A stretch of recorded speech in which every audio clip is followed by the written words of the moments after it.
Hello guys, let's look at Pascal's triangle. Pascal's triangle argues this.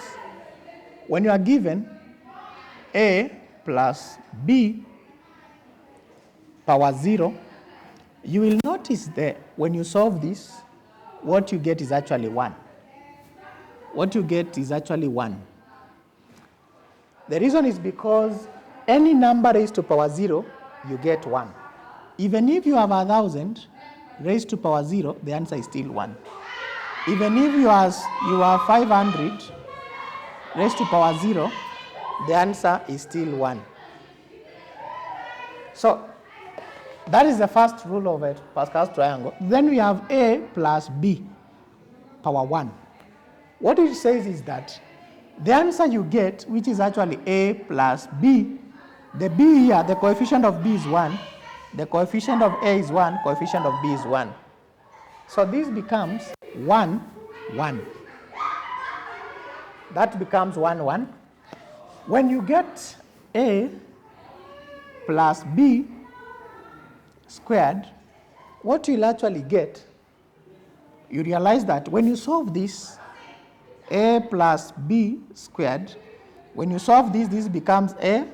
You take the a first, then you have a plus b, then you take plus b, then now you put a plus b. When you solve this, all you get is that you will get a squared. A times a is a squared. A times b is ab. B times a, you still get ab. Then b times b, you still get b squared. You simplify this. This is a squared plus 2ab plus b squared. So all you get is you get a coefficient of 1, coefficient of 2, coefficient of 1. So it is 1, 2, 1. Now from this, we can still continue, and you realize that when you get a plus b power 3, the coefficients that you will get is 1. You get 3, 3, and 1. And this goes on.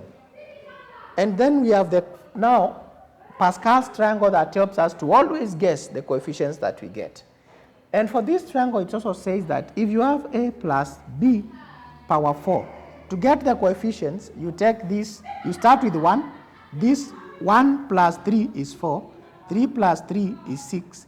3 plus 1 is 4. Then you end with 1. Then again, you can have a plus b power 5. This equals 2. We start with 1. Then we have 1 plus this, that is 5. 4 plus this, that is 10. This plus this, that's 10. 6 plus 4 is 10. 4 plus this plus 1 is 5. Then we end with 1. We can still expand this and say a plus b power 6. This equals 2. We have 1. The coefficients will be 1. This 1 plus 5 is 6. 5 plus 10 is 15. 10 plus 10 is 20. 10 plus 5 is 15. 5 plus 1 is 6. Then you end with 1. Let me do the last one for the Pascal's triangle. We have a plus b power 7. This one you can continue on, and you're able to know the coefficients. So this becomes 1. 1 plus 6 is 7. 6 plus this, 6 plus 15 is 21. 15 plus 20 is 35. 20 plus 15 is 35. 15 plus 6 is 21. 6 plus 1 is 7. Then you can end with 1.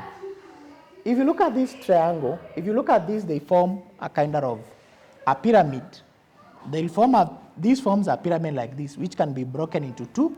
And this side will be a replica of this side. Because if I try to break these into 2, you will be able to see that these are replica of this. So that's what we call a triangle, Pascal's triangle. This is used to know when you are solving such equations, you are able to use the Pascal's triangle. Thank you.